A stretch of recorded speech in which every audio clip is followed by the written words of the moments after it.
Good morning, everyone. Welcome to our Thursday morning express meditation. Um, Last week we were mm, we were meditating on aspects of karma, on the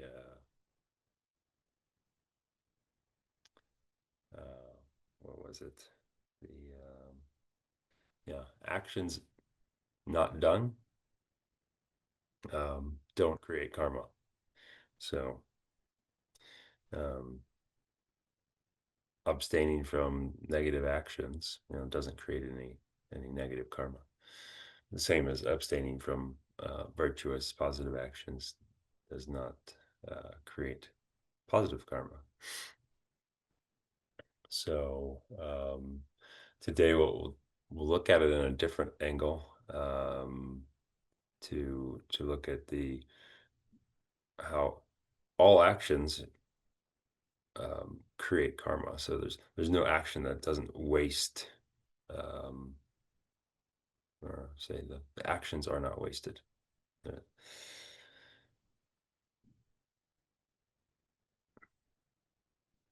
and that doesn't differentiate between the negative karma or the positive karma. So we'll look at this a bit and see how it comes together and see how we can see it in our own lives.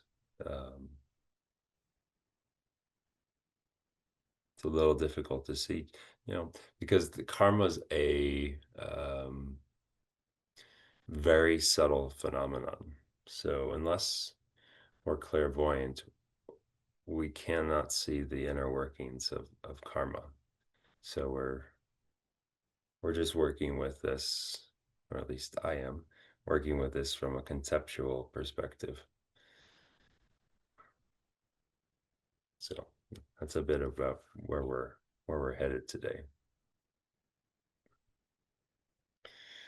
So to begin, we bring ourselves into this time and space, settling our body, settling our mind,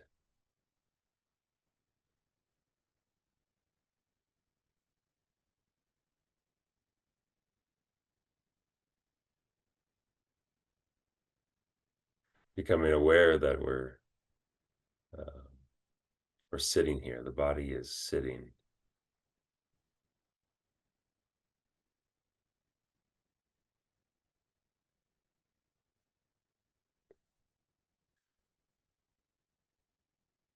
and to just let go of whatever we were doing before, whether we were making a coffee or waking up, reading the newspaper,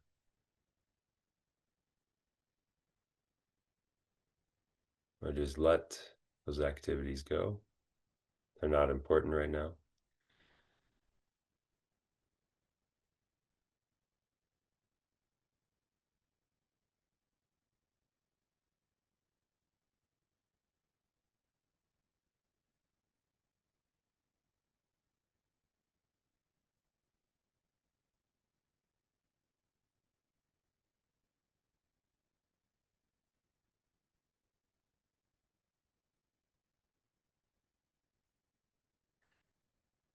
And to help bring our mind inside, we can bring our attention to our breath.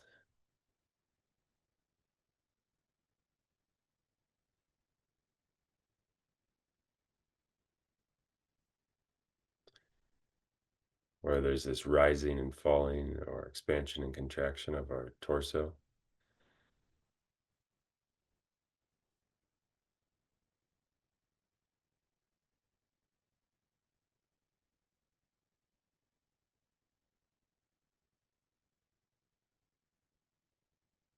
So we'll just watch it for about a minute.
And then we set our motivation.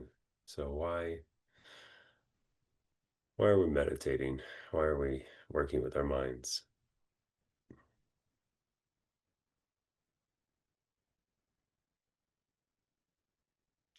And sometimes it's as simple as developing a good heart, becoming a better person.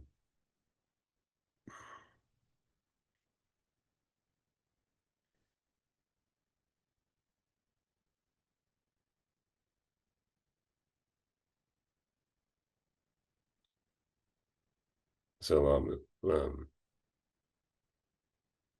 Lama Zopa Rinpoche and Lama Yeshe, they put quite a bit of emphasis on the good heart.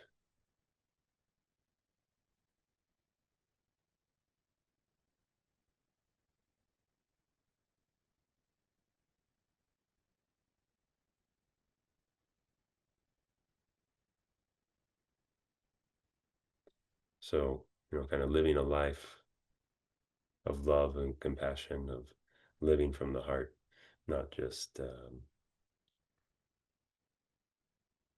following our delusions.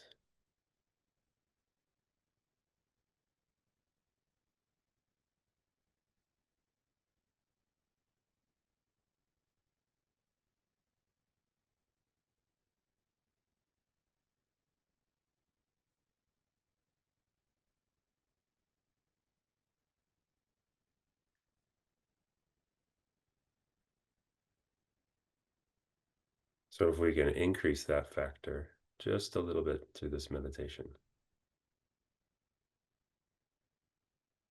then not only does it improve our lives, but it also improves all the lives of everyone around us, all our friends and our family, the strangers that we encounter at the store that we don't even know.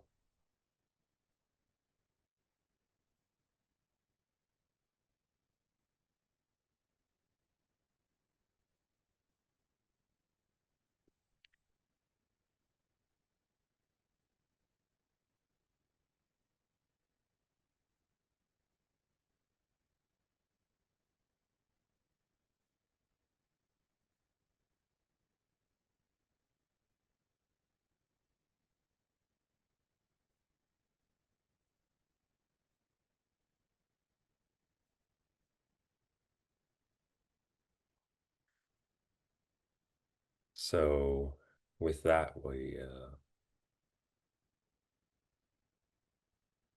going to look at these subtle aspects of karma. This is an analytical meditation, so we're trying to understand, trying to um, peel back the onion.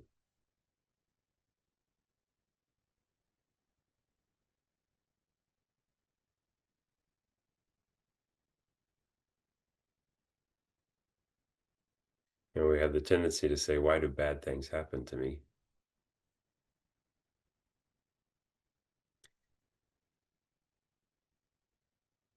But we don't ever question, "Why do good things happen to me?"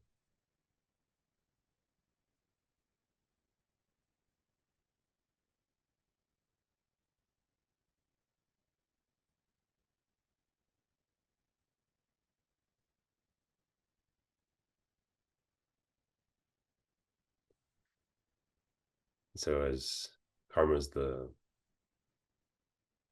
um, law of nature, it doesn't differentiate, it doesn't discriminate.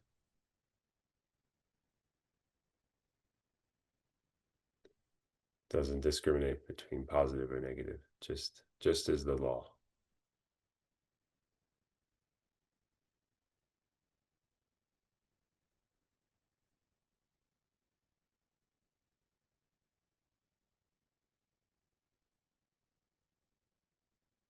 So it's kind of in this context that um,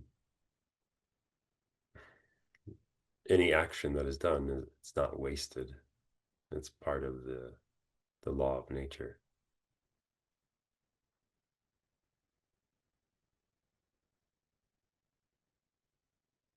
So any action that is done will definitely bring a result. There's cause effect.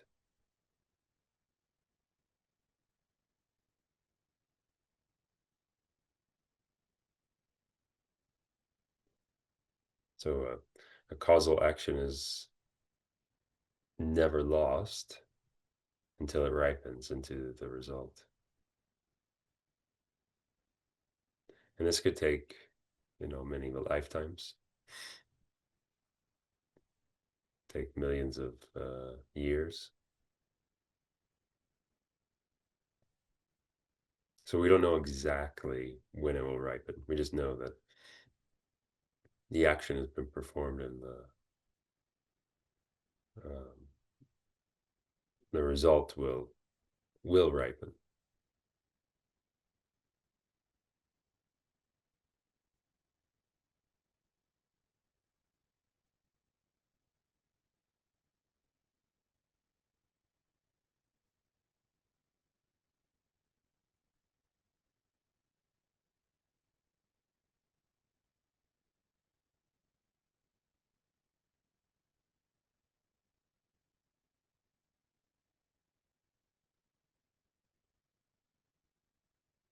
But what is it exactly? How does this function?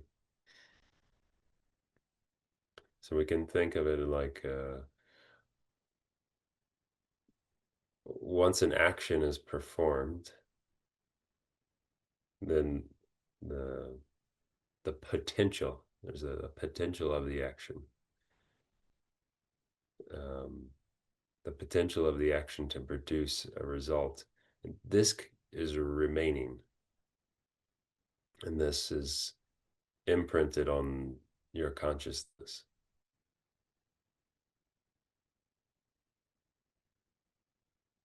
and that imprint there is there um, until such a time comes where the circumstances are gathered for it to ripen into the effect.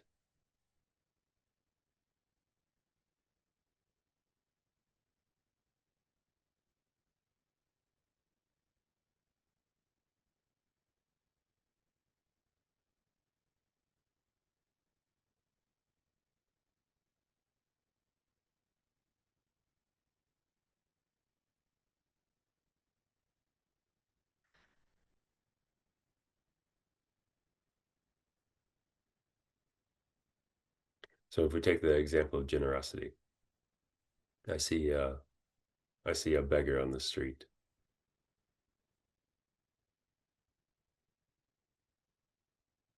and I think, there's a beggar. They need um, means to live. I have $10 in my pocket, and I'll give it to them so that they can eat, they can um, buy what they need to sustain life.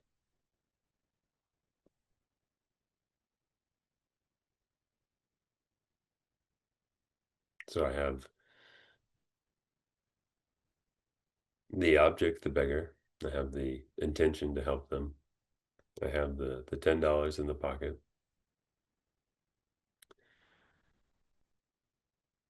and then I give it to them. Then the action's complete. So that therefore I've created this positive imprint on my consciousness.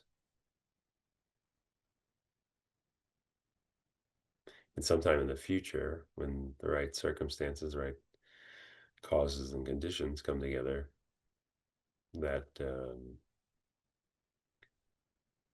positive imprint of generosity on my consciousness will ripen. So it'll ripen in a form of someone giving me something.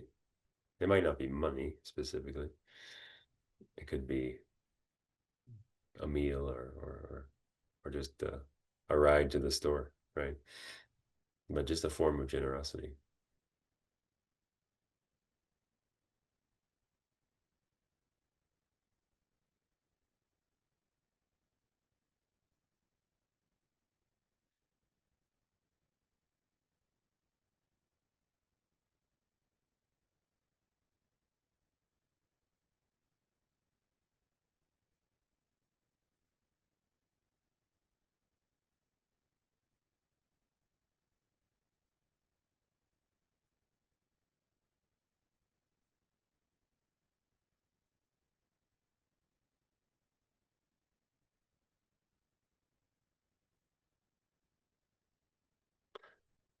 So um,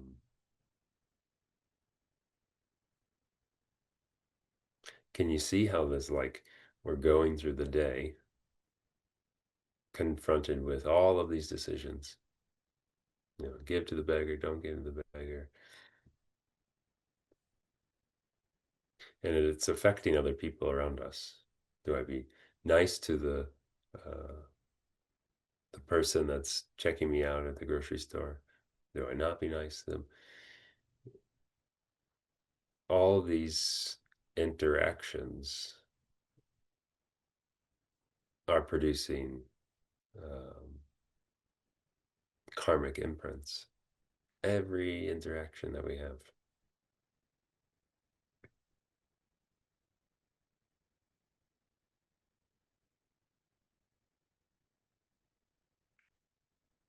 So you can kind of see how we're like going through the day like a farmer planting seeds of karma.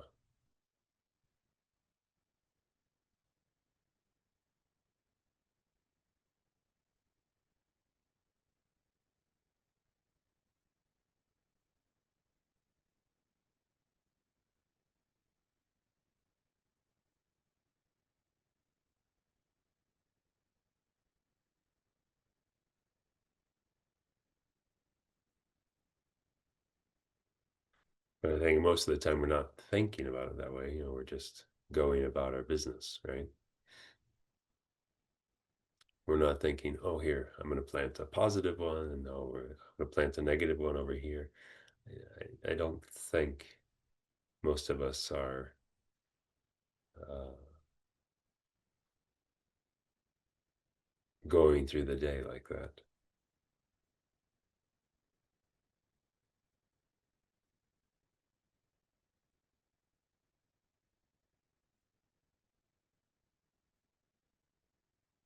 But I think that's kind of what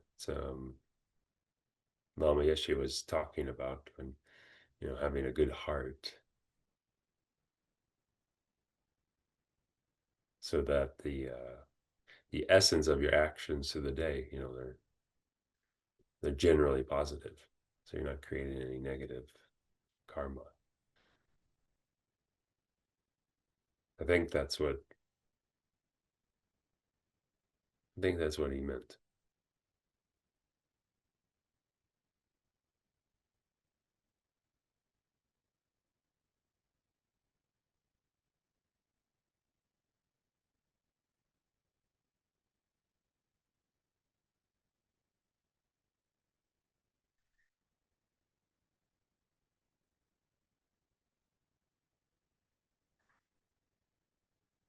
So as you can see, like as we're going through the day, there's limitless positive and negative actions of the body, of the speech, of the mind.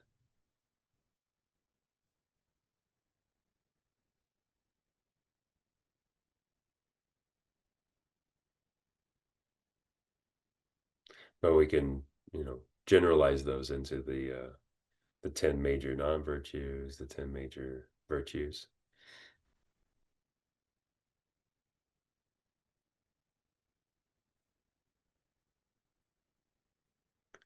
And these don't include all the positive and negative actions, but um, includes most of them.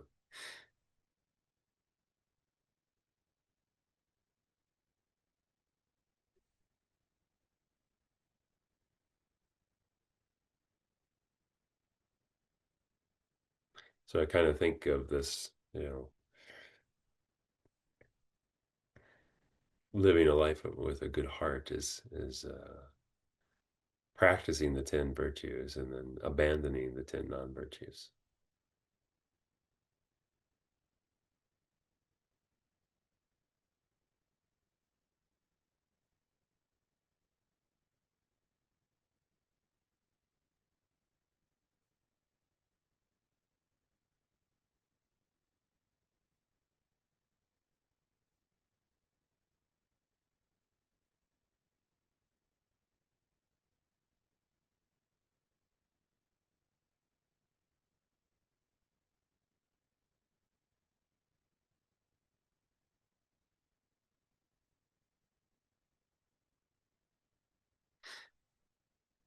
And it's not just these virtues and non-virtues.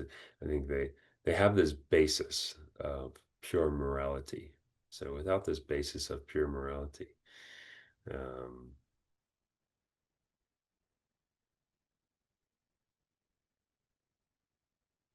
then the 10 virtues they become a bit difficult to implement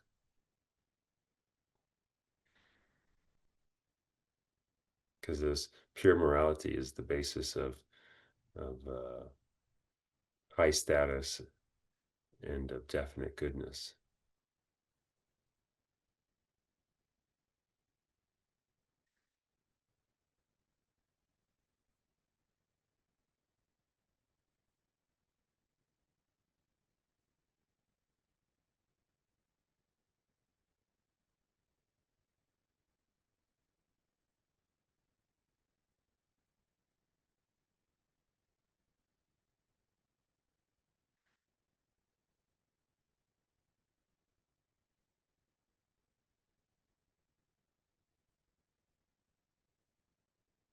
So I think the fundamental question, in this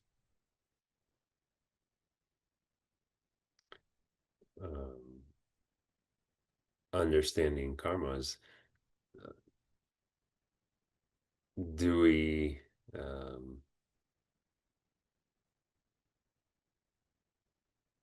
do we see, do we understand that these actions are creating these imprints on our consciousness and that uh, they're there until they ripen?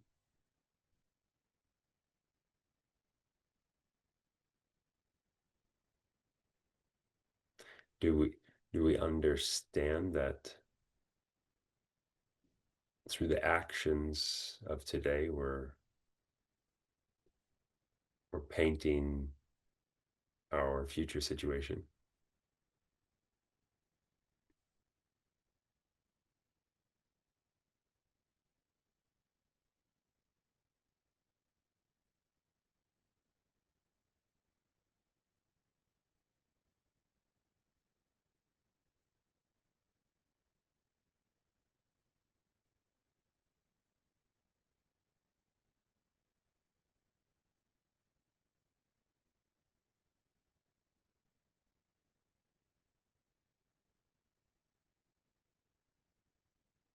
Or said another way, can we understand that we're um, in control of our actions today, and that those actions that we're performing today, they're leading to the positive or negative result that we'll experience in the future?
So it's important that we can understand the effects of the karma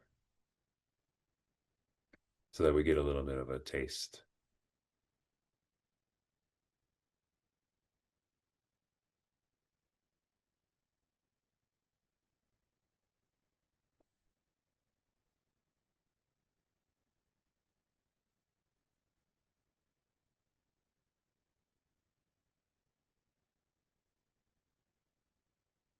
Because it's good to, you know, understand it and feel it. Because if it's just an intellectual exercise, then uh, it's not changing our behaviors, not changing our mind for the better. So understanding the negative actions of the body, speech, and mind, that's, you know, just the first step. But then there's the understanding that they're the source of suffering for oneself.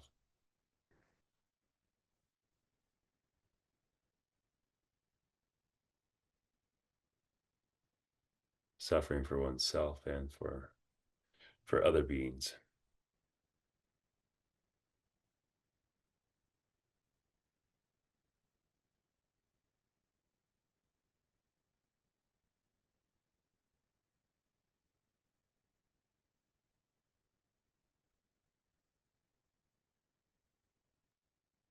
So how do we do this? How do we overcome the suffering?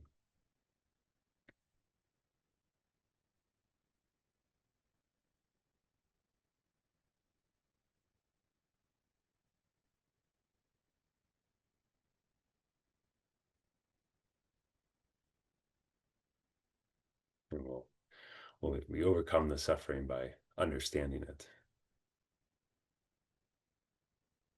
So next week we'll look at some of those examples of understanding the effects of this negative karma.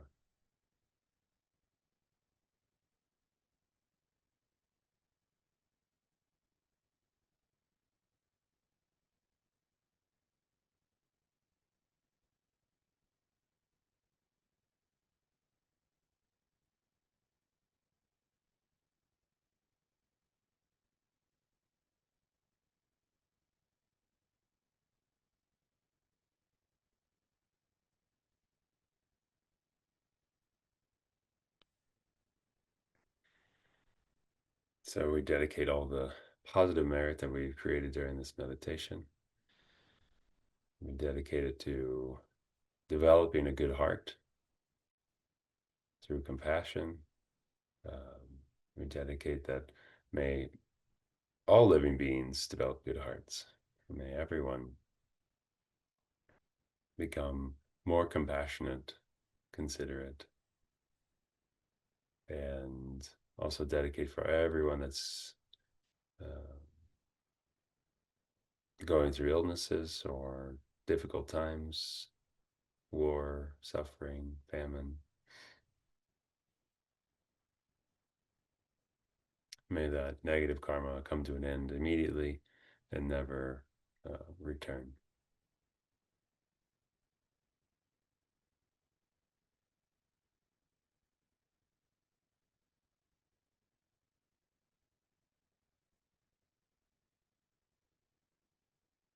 Thank you, everyone.